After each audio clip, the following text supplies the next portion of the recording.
Honorable Professor Manmohan Singh ji, Professor Hanumantha Rao, Professor Manoj Panda, Professor Deepak Nair, Professor K.L. Krishna, Professor Mohanty, Professor Thorat, and the distinguished audience, Shrimati Gulshan Kaur ji, faculty members, colleagues, and media persons, a very good morning to all of you.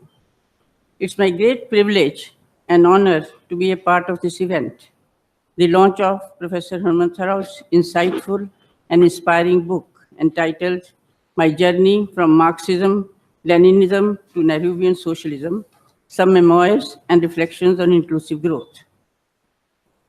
It is indeed a very special occasion for me, as Professor Rao is my revered guru, who made it possible for me to complete my PhD in a record time. Those were the days, late 70s, when PhD completion used to take anywhere between 8 to 10 years and sometimes even 12 or even more. Although I have a lot to say about Professor Rao, but because of time constraint, I will not indulge in that, as I stand committed to adhere to the time specified in the program.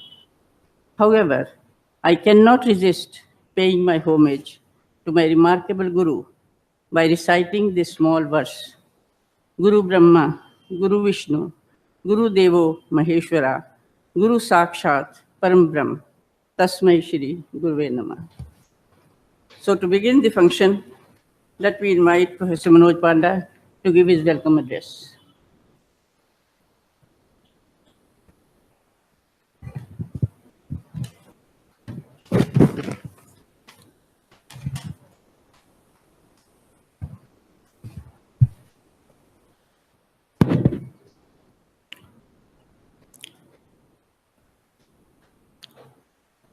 Respected Dr. Manmohan Singh, Professor Hanumantha Rao, Professor Nair, Professor Krishna, Professor Mohanty, Professor Thorat, Dr. Uma Kapila, Mr. Sona Kapila, and distinguished audience.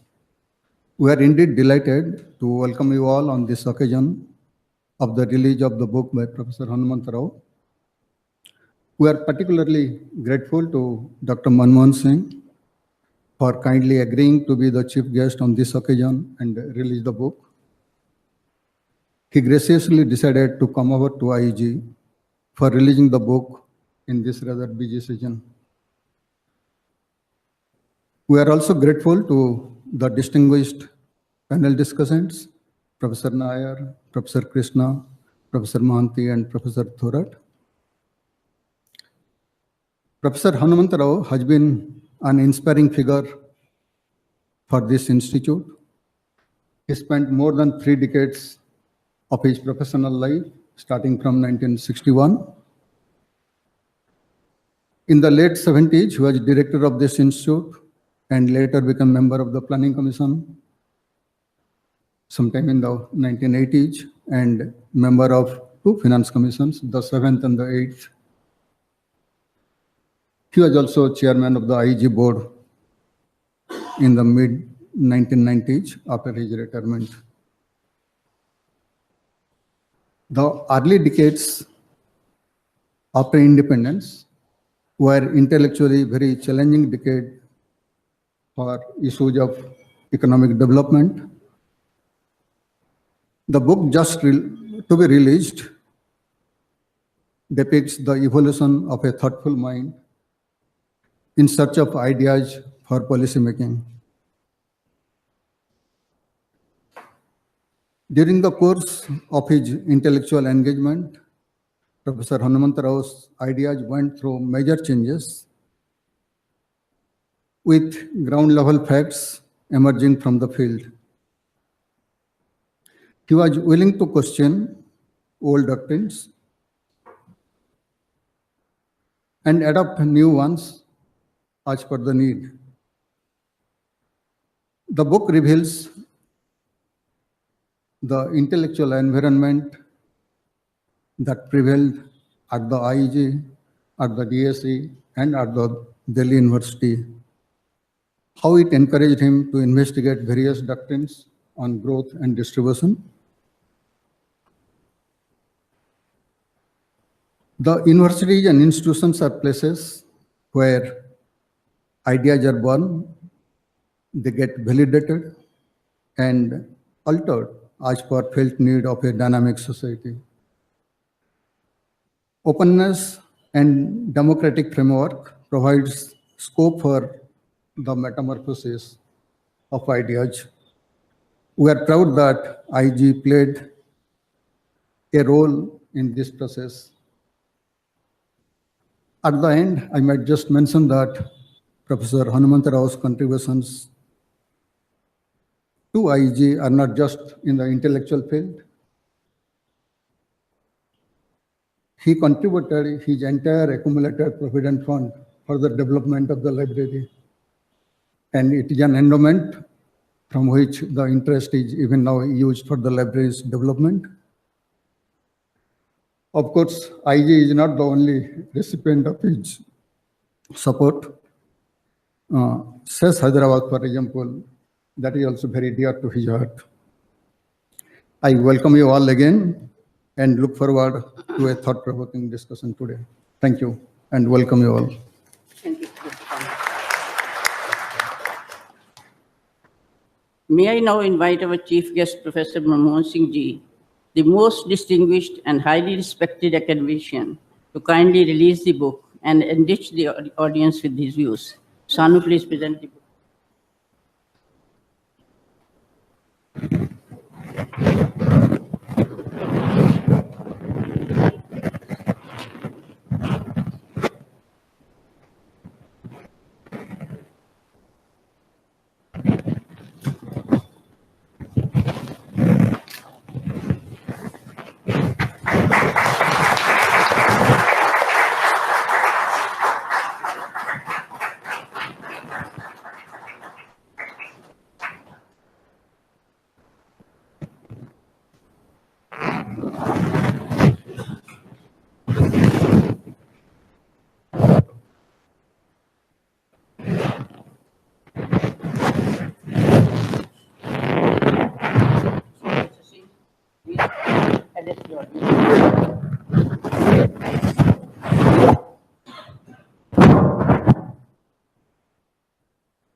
My esteemed friend, Professor C.H. Hanumantha Rao ji, Dr. Manoj Panda, Srimati Uma Kapila, Professor Deepak Rajya, Professor Manoranjan Mohanty, Professor K.L. Krishna, Professor Sukhdev Thorat, distinguished ladies and gentlemen, members of the faculty of the IEG and research scholars of the Institute. I'm very happy to associate myself with the launching of yet another book, I believe the 11th book of Professor C.H. Hanumantha Rao.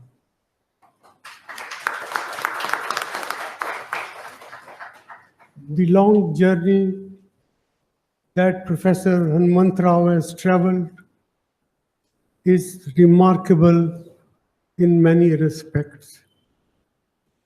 These are reflections of a most creative thinker of our times, a social activist, a very distinguished economist, and contributor to policy formulation in diverse fields.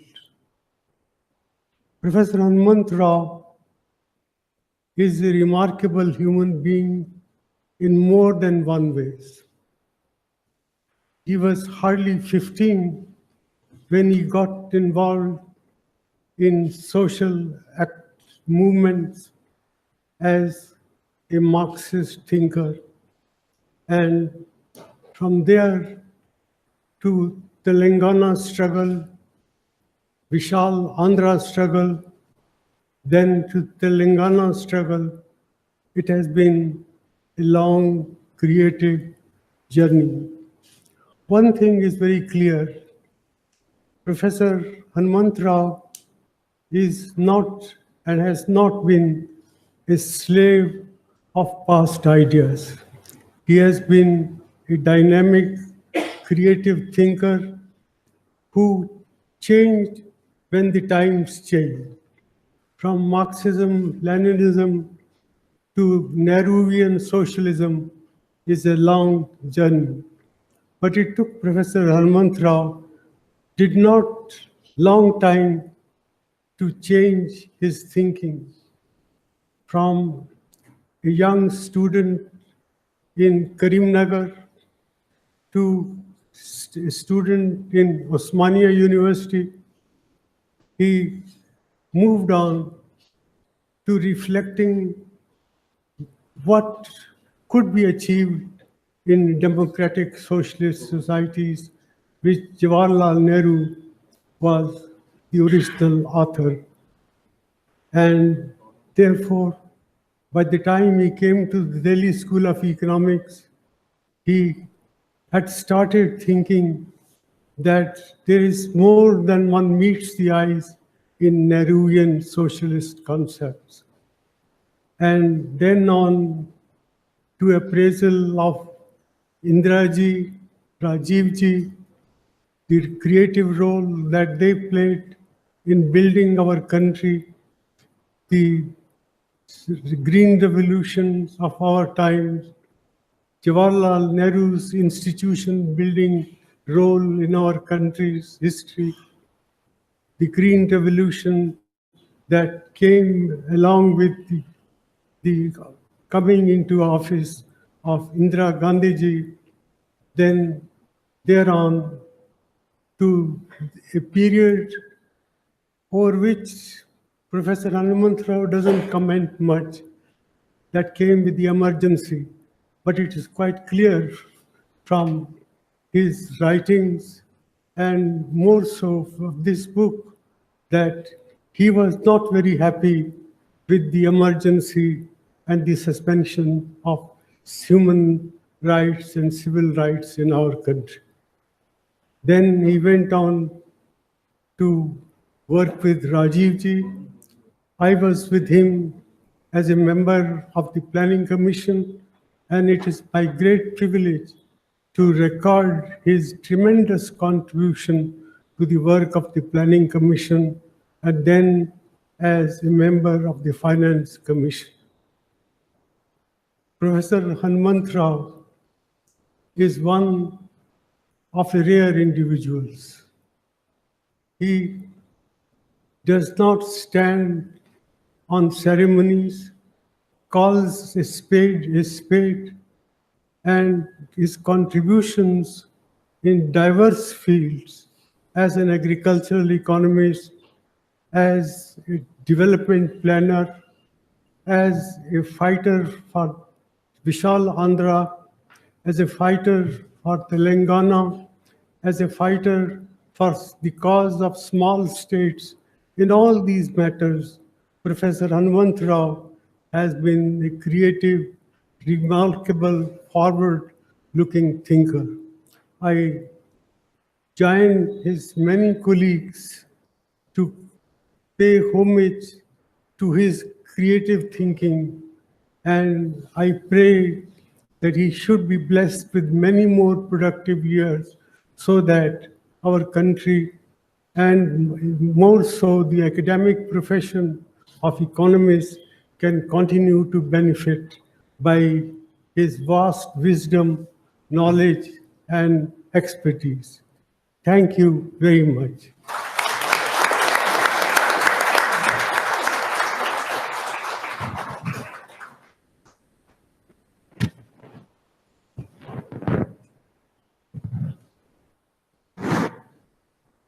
Thank you so much, Professor Singh, for your brilliant address. It is now time for our distinguished speakers. I invite Professor Deepak Nayyar to share his views.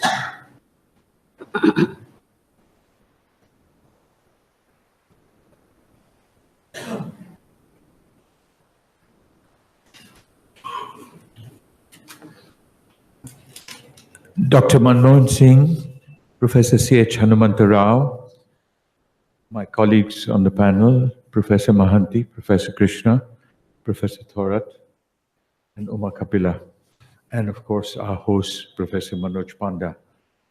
Distinguished guests, ladies and gentlemen, I consider it an honor and a privilege to be in your midst this morning to celebrate the memoirs of Professor Hanumantha Rao. I have known Professor Rao for much of my professional lifetime, and I have always held him in great affection and great regard. He is, of course, a most distinguished economist who has been engaged in the public domain for significant parts of his life. He is among the few who has spent his entire lifetime in India and on the study of India, which makes him most unusual. And above all, he is a wonderful human being.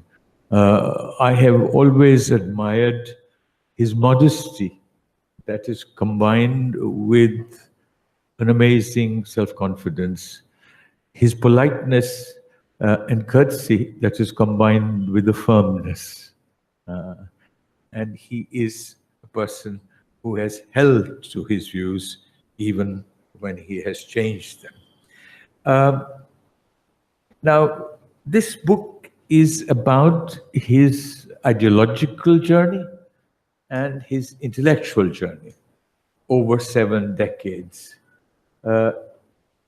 It provides, I believe, a perceptive analysis of economy, polity, and society in independent India, the life of which coincides with his professional lifetime. The structure of the book, for those who have not seen it, is simple. It is divided into 2 parts. The first part, in turn, is divided into 2 parts. The first is a journey that begins when he is a young student in Hyderabad at Osmania and continues to his sort of zenith in the career in Delhi, while the second part is about the change in his thinking, on the one hand, from being a Marxist-Leninist to being a Nehruvian, and on the other, from a person who believed in Vishalandra to a person who believed in Telangana, or that is something he has done for a long time. The second part is his much more recent writings over the past 3 years. These are lectures that he has given. These are pieces that he has written. And this is followed by short essays on contributions to Indian economic thinking of scholars. So it is indeed a very nice mix. Now, the essential, and in this mix, you find vignettes of independent India, shades of ideological debates, difficult times, good times, interesting times, all reflected in his writing. The essential messages that emerge from the book, that he would like us to strike a balance between a concern for efficiency and a concern for growth. A balance between the quest for economic growth and the quest for a well-being of our people. The moral of the story, which is also in the subtitle of the book, is inclusive growth. Now, growth can be inclusive, and on this, Professor Rao and I would be in complete agreement. It can be inclusive or pro-poor if and only if it creates employment to provide sustainable livelihoods. Now, our experience since the 1980s has been sadly the opposite. We have experienced rates of growth on average for more than 3 decades that are unprecedented in human history, with the exception of China. This has indeed reduced absolute poverty, but at the same time, absolute poverty persists on a large scale, while inequality is rising rapidly. Now, I believe that this state is politically unsustainable in what is a vibrant democracy, just as it is ethically unacceptable that 1/3 of our people should live in destitution. What we need to redress the situation, to resolve our problem, I am convinced, is a developmental state of the sort that we have seen in many countries in Asia that have transformed themselves beyond recognition in the past 50 years. In India, we have moved strangely from a belief that the state can do nothing wrong to a belief that the state can do nothing right. Both are caricatures of perceptions that have gone with the fashions of our times. The state and the market, in my view, are complements, not substitutes.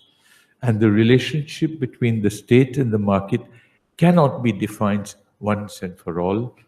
It must change and evolve as time and circumstances change. And that is something we learn from history. That is what success at development is about. Both government failure and market failure are facts of life. Governments are without exception fallible. Markets are inevitably imperfect. What we need to do is to correct for government failure and to correct for market failure. In doing so, the state and the market in themselves, and I would like to emphasize the fact that both the state and the market are institutions that have been evolved by humankind, by societies, and they are in effect the best mutual checks and balances we see each other, so that an overbearing state can be destructive, just as an unfettered market can be disruptive. And we have been through cycles in the world in this relationship. So if we want inclusive growth, as all of us do, if we want the well-being of people, as all of us do, I think this relationship between the state and the market needs to evolve in a manner that you can combine the creativity of the market with a developmental state. For this purpose, and that brings me essentially to my conclusion, that such checks and balances also need to be embedded in the political process. Now, Professor Rao describes his book as his journey from Marxism-Leninism to Nehruvian socialism. Sadly, both are passé in contemporary India. Ironically, in contemporary India, we need both the left in our politics and we need a Nehruvian socialism. In a country where most people are either poor and an overwhelming proportion are not rich. Can you hear me?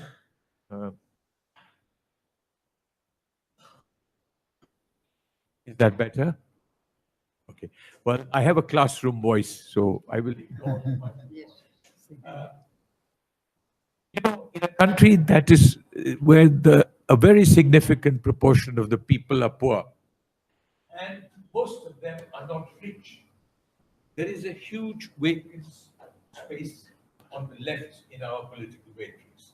Sadly, the mainstream political parties on the left are becoming less and less relevant. Similarly, there is need, my idea of the developmental state really coincides with what Professor Rao describes as Nehruvian socialism, even though it is not the fashion of our times, I must state transparently that I am a great admirer of Pandit Jawaharlal Nehru. It was not as if he was perfect, but as one of the founding fathers of the Republic, he had a vision about India. And in this vision, there was a concern about modernization and catching up in terms of industrialization. But there was also a concern about equality and fraternity amongst people, which was embedded in our constitution in terms of equal opportunities. Mistakes were made. Everybody made mistakes. But what Nehru did at the time was what most countries in Asia that are now regarded as success stories did. We did not make the transition when we should have. We made it 2 decades later than we should have. But nevertheless, much as Nehru is now derided by large numbers of people, I am convinced that had it not been for 40 years of what Professor Rao describes as Nehruvian socialism, we would not have had the initial conditions or the essential foundations which have helped us to reap the benefits from economic liberalization in India. But these benefits have not yet filtered through to the poor of India, and that's the transformation I think Professor Rao would like, and that's the transformation that I would like to see. Thank you very much. I commend this book to all of you. It's a wonderful read. Thank you.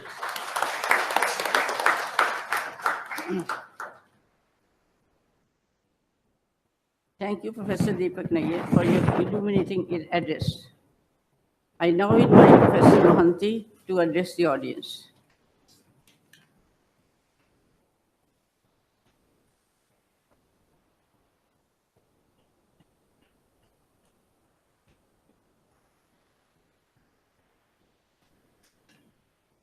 Dr. Manmohan Singh, Dr. Hanumantha Rao, panelists, friends. I am the odd political science person in this gathering of mostly economists, some sociologists.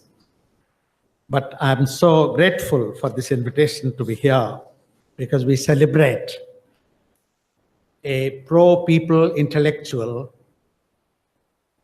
India's foremost agricultural economist and rural development thinker, and someone, other people have referred to him also, as the most gentle but firm thinker and colleague and teacher. I'm so grateful to be here as part of this discussion. Talking about political science, I used to point this out to Dr. V.K.R. Rao, that you never thought of political science in Delhi School of Economics. He used to chide back saying, do you know what kind of political science existed in those days? Legal, constitutional, institutional political science. And IEG had the same character. And I have over the years felt, and this is vindicated by reading the book, that if we had a bit more dense, in-depth understanding of politics, then Marxism would not be understood as economic determinism, and state would not be equated with government and government with central bureaucracy. We would have better understanding of state as aggregate power structure dynamically placed in the domestic and international political economic processes. And Professor Deepak Nayyar also ended with the political point. And in this book, the first exciting feeling I had was to identify with Professor Rao as a Narodnik for his Narodnik deviation, for which he was called back from Sirsila to Hyderabad. And you know what was the charge?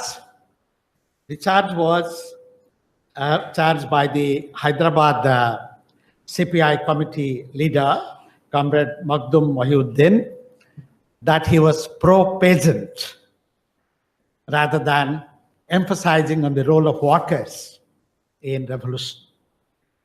In fact, his critique of Marxism or Marxism-Leninism in the 50s permeates the whole book, and it stands today, and that has engaged many of us to have a different understanding of Marxism. Marxism as aiming at creating a society where alienation is reduced and replaced by freedom. Alienation sourced from different political economy, cultural, class, caste, gender, ethnic, many other sources. Interest in democracy, which should lead Marxists to prove that they are more democratic than capitalists. And that is one bane of contention among the Marxists, because Marxism is still derivative from Soviet Marxism to a large extent still, and from the Chinese experiment in reforms. Therefore, I think the political understanding of Marxism and development is what Professor Rao invites us through his lifelong interest in agrarian question and development planning. I would like to refer to the title of the book, which has inclusive development. You know, this term, inclusive growth. And you see his earlier writings, even in this book and in other books, mention the term equitable development. And somewhere from mid-80s onwards, and by 90s, it's very clear, and officially 11th and 12th Plan documents make it official. It's no longer equitable development. It is about inclusive growth. And there is a whole discourse on this discursive change. Because here growth becomes the centerpiece, and inclusion, whether it is just from outside the margin to the margin within the circle, because inclusive is an extremely vague term. And that is what is being pointed out by present-day peasant movement, farmers movement, the Dalit movement, women's movement, and the Adivasi movements. That there is an urge for equality. Therefore, when growth with equity or inclusive growth become our goal, the focus is on growth. And this is my critique of the Chinese reforms, and China factor is referred to frequently in Professor Rao's discussions. That it is still growth and not equity involving classes, ethnic groups, urban-rural inequity, and so on. Gender. In fact, I have a chapter called Clouds in Half the Sky. Gender under the success trap in China. So finally, I would like to make a point about the Narodnik question, the agrarian question. I have a feeling that the farmers' distress, which is really going to be the greatest challenge, not to the present regime, also future regimes, is about the nature, the paradigm of growth that we are pursuing. And Professor Rao, in his 25 years of reforms, there are 2-3 pieces about that in the book, comes to the conclusion that the reforms have, of course, many achievements, but they have generated inequalities and created distress on so many fronts. Now, this is because the agrarian question has not been pursued thoroughly, and this is his main contribution to point out at this point, that land reforms were left half done, and from there we needed green revolution, but green revolution with the kind of agrarian reforms we didn't have. Therefore, the rural-urban disparity persisted, and this is also the Chinese case. It's more than 1 to 3 per capita income in rural China and urban China. And this is where people's movements, and Professor Rao has been so connected with not only the 40s movements, but the Andhra Mahasabha and the Telangana movement. I was telling him, I was in the Warangal celebration of the 20th anniversary of the Telangana Declaration in January. And there is great disappointment about the first few policies of the Telangana government because the basic questions are not addressed still. Now, a point about state and market, then I conclude. Besides state and market, there is the civil society. And that is what, and Professor Rao talks about Panchayati Raj, decentralization. Now, Panchayati Raj can be a delivery mechanism of top-down process. Panchayati Raj can be Gram Swaraj, an organ of power of self-governance and self-determination. Unfortunately, whether it is UPA or NDA, Panchayati Raj has been, and we are celebrating the silver jubilee of Panchayati Raj this year. Panchayati Raj has been given lip service, not as an institution of rural democratic transformation. And all these conclusions come from this wonderful book. We are celebrating Nehruvian intellectual. There are so many of them here. The great thing about Nehruvian perspective was that he captured the contradictions of the 20th century and 21st century, which saw the transition from imperialist stage of capitalism to the post-imperialist and post-capitalist possibility of human civilization. And that came out in his lifetime, and it is unfolding even now. Congratulations, Professor Rao, and long life to you. Thank you. Congratulations.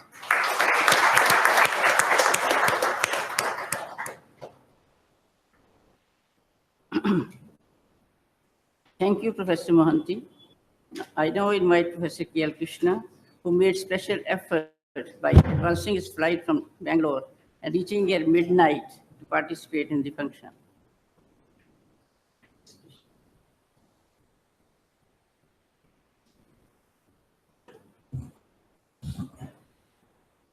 Dear Dr. Manmohan Singh, panelists, Mrs. Kapila, and the rest of the Kapila family, distinguished participants in this event.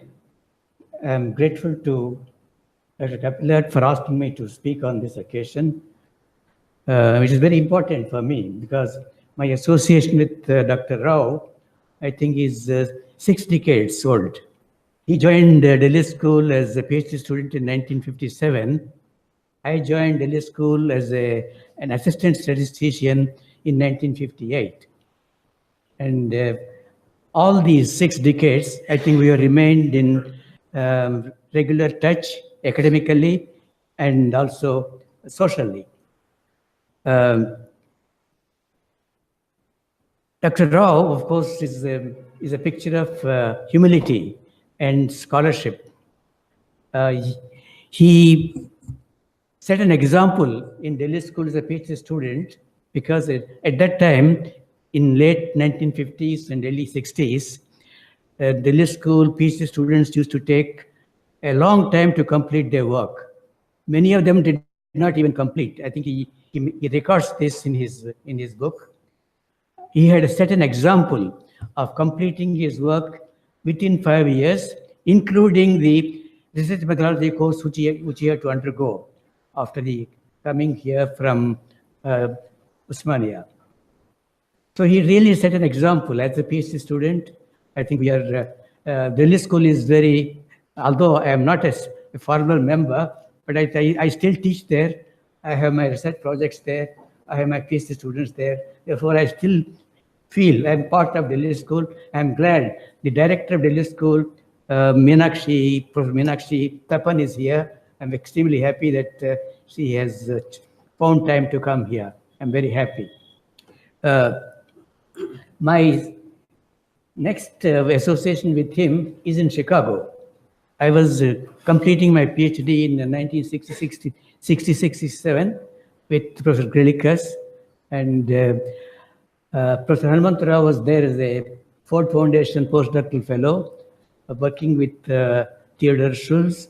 Also, I must say, we must have consulted Grilikas, because Grilikas also has interest in agricultural economics. And he wrote a very good paper, completed a good paper on sharecropping when he was in Chicago. I think that is published in the Journal of Political Economy. Getting a paper published in JPE is not easy. I think this credit is really something to be remembered.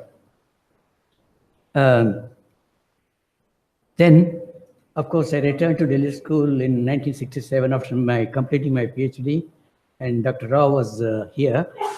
He too returned in the same year, 1967, from Chicago, and he remained here till his retirement. Then he became chairperson of the IAG board. He records this in chapter 7, from PhD student to board chairman, experience at the IAG. I think these experiences are very valuable, very well taken, and he acted as a mentor to a number of young scholars like Bhattacharya, Siddharthan, Dr. Gulati is here among them. I think he records this, that many students, after completing their PhD in Delhi School, have chosen to join here and make their careers here and continued to produce good work. Now, I would also like to mention, I think he was very modest in these memoirs. His contributions, research contributions, he doesn't go into many details. They are very phenomenal, his contributions in agriculture, rural development, and so on. But inclusive growth, only the reference to inclusive growth, small reference, but I think that is a very big omission in these memoirs, and not enough documentation of his scholarly work and scholarly contributions. After, even when he was here, he was the chairman of the CES board, and Dr. Galab, director of CES, is here. He knows his contributions as chairperson were very, very significant. For example, he identified Mahendra Dev as a possible director. Mahendra Dev was, of course, a student of Delhi School, and he was in IGADR. And Mahendra Dev contributed a lot to the development of CES. And he is now, of course, at IGADR as a director. He also, in a way, persuaded me to be his successor as chairman of CES. He was there for 9 years. Then he inducted me, in some so to say, to be chairperson of CES. I was there for 6 years. I gained a lot from his advice as a member of the board, as a senior member of the board, and I still look upon to him for advice. I think another point I would like to mention is he refers to the close association link between Delhi School and IAG. That is a very important aspect. I think the present generation of Delhi School teachers, they don't really, not alive to this. I am sorry to mention this to the director. I think I don't see any of the faculty members of the Delhi School here, especially the Department of Economics. They're at, I think I'm really sorry to note that. K.N. Raj, when he wrote a piece on Delhi School in 1994, in a volume edited by Dharma Kumar and Dilip Mukherjee, advised the Delhi School people to keep close association with IAG, also with the Socialism department. Professor Tapan is here. I think that was the advice given by K.N. Raj. He left, of course, Delhi School in early 1980s, 70s, 71 or so he left. But when he wrote in 94, his advice to Delhi School was, be in touch, maintain your contacts with IAG, and maintain your contacts with the sociology department, which is part of Delhi School of Economics. I think it is a very good advice, and Dr. Hanumantha Rao really has contributed to this kind of a bond between IEG and Delhi School. His annual address on January 2015 at Delhi School is very a good piece on his memories of Delhi School and its association. In his association with Sukumar Chakravarti, Amartya Sen, of course, they joined after he completed his PhD. He completed PhD. Amartya Sen joined in 63. Sukumar Chakravarti joined in 63. But they were all quite active in maintaining an association with IEG. Dharmanarayan was a key figure here, and the student of Ken Raj, Varghese, T.C. Varghese. He was also working on the tenure, Kerala tenures. I think what I'm trying to say is, it has been good for Delhi School to remain in touch with IEG. I think encourage students enrolled in IEG. One example is Dr. Tilak. Dr. Tilak is here. I think he enrolled himself in IEG, but got his degree through Delhi School, and he has done very well. Of course, Dr. Kapila is, all of you know, therefore I'm not mentioning this. She is another example. Unfortunately, this kind of an association is no longer very much in evidence. But individual members like me, of course, I maintain my contact with IEG because several of my students like Bhattacharya, M.N. Murthy, I think Golder is a very important example. And so many, I think, so again, I would like to say Dr. Hanumantha Rao has been very modest in his memoirs. His contributions are not adequately reflected in these memoirs. That is because of his humility. I don't want to take more of your time. I will once again congratulate him for remaining active and producing, doing productive work, although he cannot remain, of course, as active when he was a PhD student, but he remains academically very active and intellectually very agile. Thank you.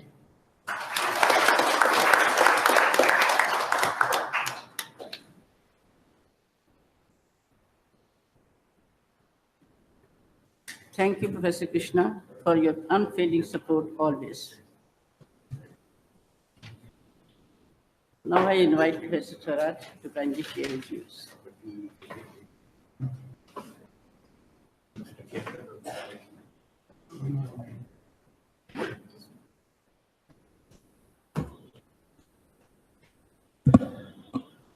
Dr. Manmohan Singh,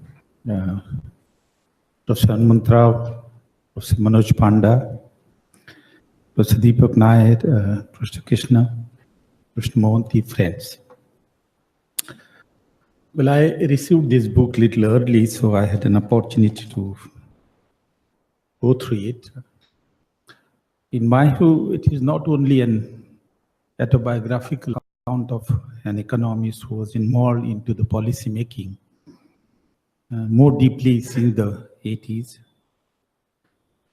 But I think we need to read it twice because he brought all his experience of ideological encounter as well as the development experience till down to the present.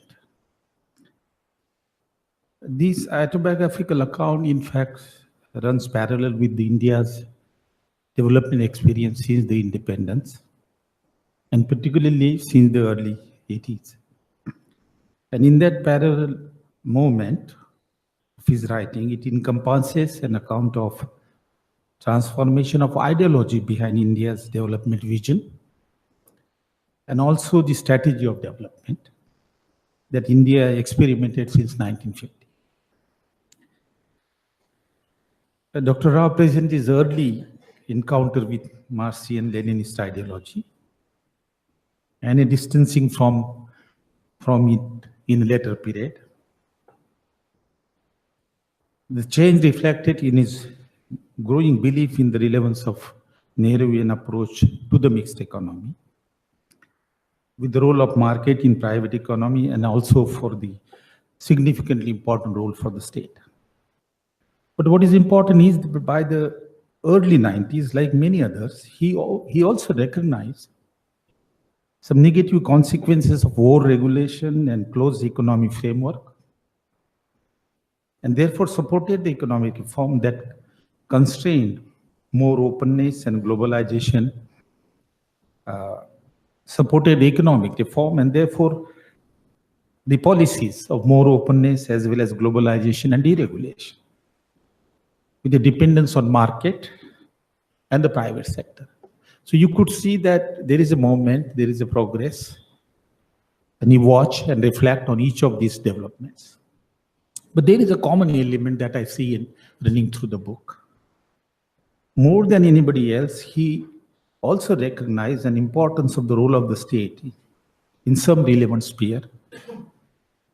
In a move towards economic reform, Dr. Rao expressed a constant concern, and he doesn't allow us to forget that concern, about the limitation of the growth alone approach in reducing poverty. He emphasized poverty reducing growth or inclusive growth at the end. Now, this is a journey that we see in his writing, coming down right up to the inclusive growth. Now, there are, I do not want to go into greater detail, but there are very important messages that comes from the book. Well, obviously, the first message is that the limitation, he highlighted the limitation of the experiment of centrally controlled planning, such as Soviet Union or China or Vietnam, and eventual collapse of centralized planning, both in Soviet Union, China. In fact, it's more exciting to watch that he went to Russia and attended the seminar, got an insight, dissatisfaction among the economists. He went to China, and he had a meeting with the economists who privately shared with him the state of affairs. And same is the story with Vietnam. They spoke differently, but privately they shared their unhappiness. And he brought out that very nicely in his write-up. But the first message, in my view, is that emerged from his writing is the relevance of mixed economy based on Nehruvian socialism, but with a caution to avoid over-regulation and close economic framework. He has learned, he learned from the limitation that emerged of over-regulation later period, and argued for a judicious combination of the market and the role of the states to achieve efficiency, but also active role of the state to cover up the limitation of the market failure, which is a feature of the market economy, and the failure of the strong role of the state, and as well as make us aware about the state failure to which Dr. Deepak Nair has referred to. The second message, in my view, which is more relevant, is that he emphasized that yes, growth is important, but what is more important in the context of pro-poor growth or inclusive growth is the type of growth. After economic reform and its practice for next 15 years, we began to realize the good consequences of the economic reform, which brought us about growth rate of about 8%. But at the same time, we began to realize that the poverty had not declined as fast as we could expect, perhaps as fast as it happened in China during the same period of economic reform. And therefore, we began to talk, and he discussed that around 2000, in the middle of 2000, we began to talk of middle path. We began to talk of reform with human face. China began to talk about the growth with social harmony. In China, despite the fact that poverty had reduced faster, but inequality has increased quite quite high. Mohanty has referred to it. So the important message, that second message that we get from his writing is that growth is important, but the type of growth that will make the income distribution pro-poor is critical. And how do we do that is also an issue which he reflects upon. And I think we learned that experience by the 11th Plan, 2007, we brought some changes. We brought inclusiveness. In fact, the 11th Plan and 10th Plan is very clearly talk about the inclusive growth, type of growth. It mentioned clearly that it's not growth alone approach, but it's the type of growth that will bring income to the poor and also the marginalized section. And there are certain policy decisions of this period which are very, very important, which reflect the recognition on the part of the government at that time. That is, we brought NREGA, we brought Right to Information Act, we brought Forest Act. These were some of the very leading decisions which make the growth pro-poor. That if agriculture doesn't generate enough employment, here we have employment guarantee at least for the 100 days. I had a personal encounter of some type of change with Honorable Dr. Manmohan Singh ji when I became a chairman of the UGC. In the early 90s, when privatization was announced, I was a little disturbed that privatization means de-reservation. Dalit which have got, tribal which have got little space in public employment, what will happen to them? And in one of the seminars in, I think, early 90s, Dr. Manmohan Singh was invited by the SCST Officers Association, and they asked me to speak, and I spoke. And I told him that this is what's going to happen. And he immediately started a process, a discussion with the FICCI, Associate Chamber of Commerce, and CII. And it goes to the credit of Dr. Manmohan Singh that 2008's the voluntary and self-regulatory affirmative action policy for private sector was entirely because of his initiative. The second incident that I recall of change is that after becoming chairman of UGC, I could not meet Dr. Manmohan Singh, but one day, surprisingly, I get a call from Prime Minister's residence. And I asked the caller, what's the purpose? I was invited. And he won't tell me anything, so I went there. I am in the company of people who are from the Border Security Force, from the military and IG, and I didn't understand what was going on. But it was a meeting how to contain extremism and discontent in 160 districts of India. And after everybody spoke, everybody would say that we are short of rifle, we are short of military persons, we are short of these many people. Dr. Manmohan Singh approached me to ask me to speak. That bulk of these people are scheduled caste and scheduled tribe. What is your explanation? And I explained to him the atrocities, the violence, and the problem of underdevelopment. And after the presentation, he walked towards me and he said, please work with Mungekar and prepare a report. The committee was set up in Planning Commission and we submitted a report. And last, I would not forget, I'll share with you, is the 11th Plan. Yes, Dr. Manmohan Singh has set up a knowledge commission. He wanted to change the education, but the knowledge commission never became a part of the education ministry for whatever reason. So a prime minister in a hurry summoned the chairman of the UGC for a presentation. What is the strategy for 11th Plan? I had already taken 8 studies, and I make a presentation and present the story of higher education, which was pretty bad. And I left the presentation, came home. Midway through, my wife called and she said, there is an announcement by the Dr. Manmohan Singh. After I left, he had immediate meeting with the officers and announced 30 central university, 1,000 polytechnics, and 334 colleges in district where the enrollment ratio was less than 6%. So these are remarkable changes that happen in the 11th Plan, learning from the experiences of the reform, positive as well as its limitation. And I think Dr. Hanumantha Rao is clearly right in this, and he described, Hanumantha Rao described this change and transformation as such.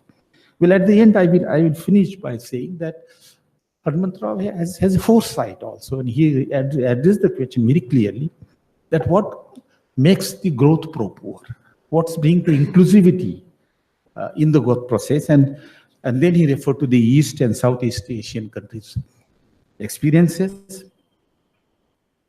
I will just read out that East and South Asian countries achieve high growth with a substantial reduction in poverty.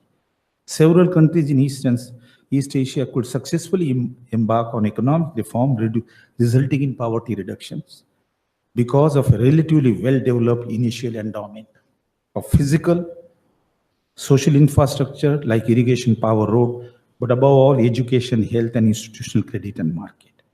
Also, a land reform had been implemented effectively and reasonably good education level in many of these countries. And before economic reform were introduced. These are the initial conditions. I think his views are so insightful and so futuristic. Now the literature that comes from the World Bank and Martin Revelian and others, they bring out a relationship between the growth, poverty reduction, and the initial inequalities. I think that matters most. The major difference between China and India is that China could, with same growth of rate, could reduce poverty more than India simply because initial situation in terms of access to land and education was much better in China. It was worse, much worse in India, in land distribution and education. I'll end by only saying that after the 12th plan, in the middle of the 12th plan, where are we now? In the light of what Professor Hanumantha Rao has said, I think we are going back. The initial conditions are becoming worse. You know, the report brought out by Vinod Abraham on employment, that the employment growth, per annum employment growth rate have been declined from 2% to almost 0.0%. Based on the Labor Bureau data, he is saying that for the first time in the history of India, the absolute number of employment has gone down. I have looked into the unequal access to the education, higher education. If you take the consumption expenditure classes and see the access to education, you see 60% of those in higher education, private self-financing institutions are from the top 10% bracket. Inequality and wealth is amazingly high. If you take the Data and Innovation Survey of 2013, top 10% own almost 60% of land, building, and financial assets. So I think, Professor Rao, I think there is not a good news for you in the light of this, but we really thank you for bringing this out. Everybody should read this book.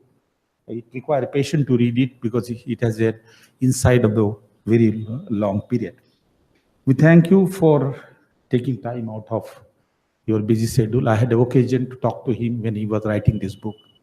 And I must share with you, he wrote most of the book he wrote when he was in hospital for 3 months. Best wishes and good health for you. Thank you very much.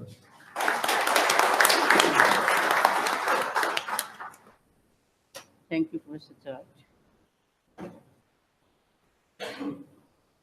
I now invite Professor Hanumantha Rao, the author of the book, to deliver his remarks. We all have been waiting to hear him.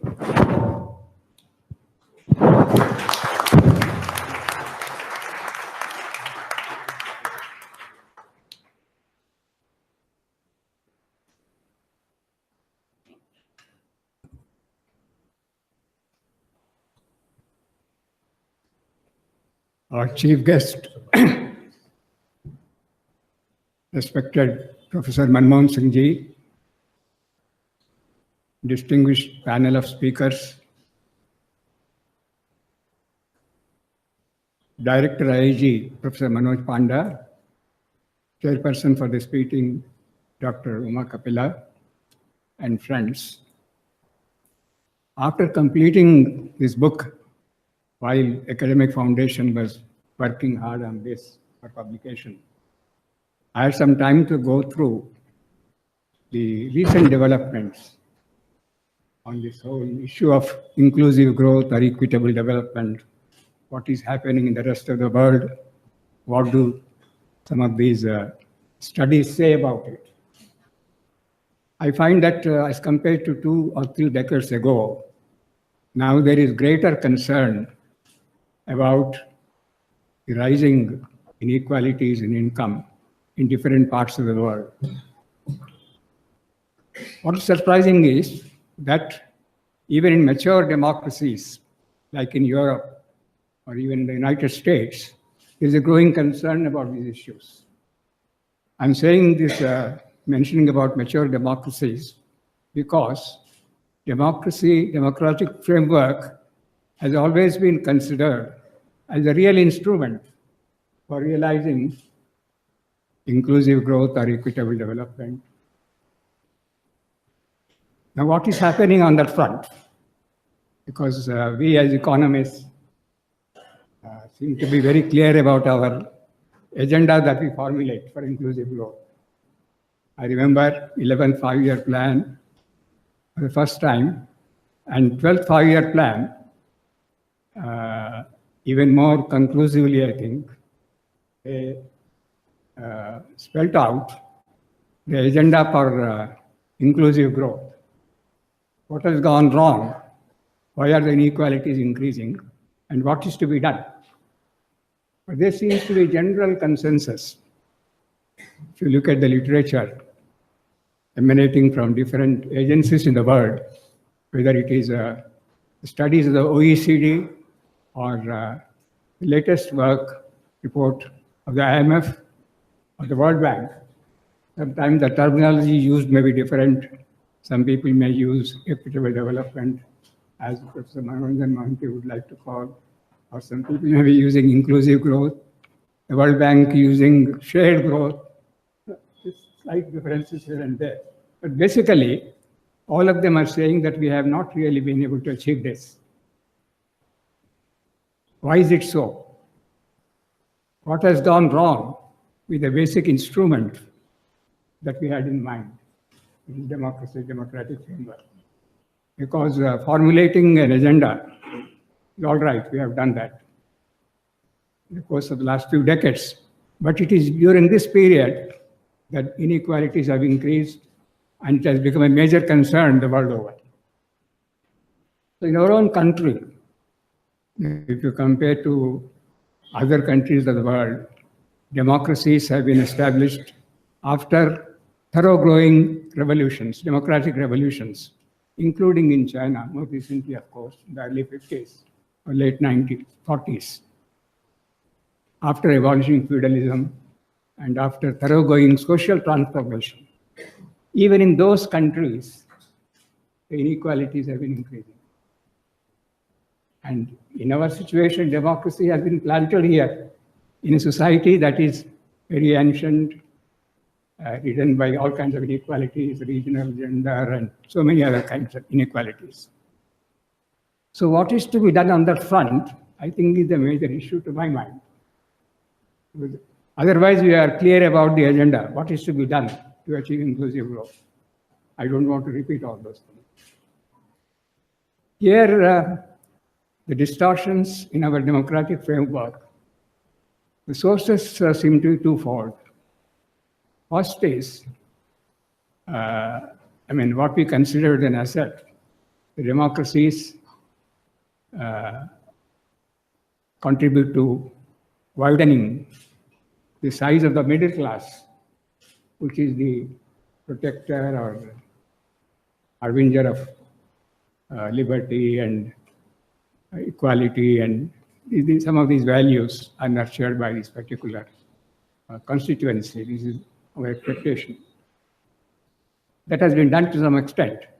But also what has happened is that the middle class, particularly the upper sections of this middle class, they are more concerned about reaching the top 10% or top 1%. That is their major concern. It is not really joining the forces for bringing about transformation or change. So this is one thing that is, what seems to be happening, particularly even in the Western countries. The other matter of concern is the money power, or the power of capital, in distorting the democratic framework. It ranges anywhere from the ability of money power to employ the high-powered experts, lawyers, for tax planning, for some big houses, down to supporting lobbies, interest group lobbies. United States is a classic example, but everywhere in Europe, which means buying up lawmakers, to put it crudely. And this has been happening, and it has been recorded by eminent authorities on the subject. And down below, it ends up by buying up the voters, with a very rising cost that we see in our own country, the price of a vote, when it comes to the polling days. So money power, how it is really distorting our democracy. These two seem to be the major sources which we have to be. But what is to be done? It has to be done at the political level. It is not for the social scientists to really, but they can at least come together and apply their minds to this. But I honestly believe that the issue of inclusive growth is too important to be left only to experts or economists, to put it honestly. It is even at the thinking level, intellectual level, it has to be a collaborative or joint endeavor of all social scientists, political scientists, the sociologists, historians, and others to come together, or individually also try and contribute. We don't find much of the contributions coming from other disciplines. You see the literature, the major journals, we don't find much of the effort coming from other disciplines. So this, I think, is a major concern. We have to be addressing this problem. Anyway, I don't want to take any more of your time.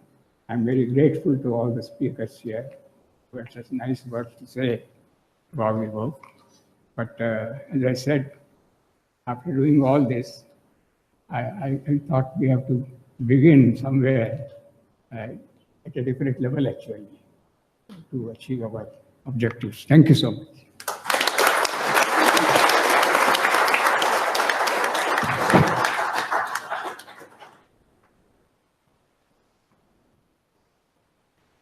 Thank you very much, Professor Rao, for your very precise and lucid address. As we come to the close of the event, I now invite Sanu Kapila of Academic Foundation to propose a vote of thanks.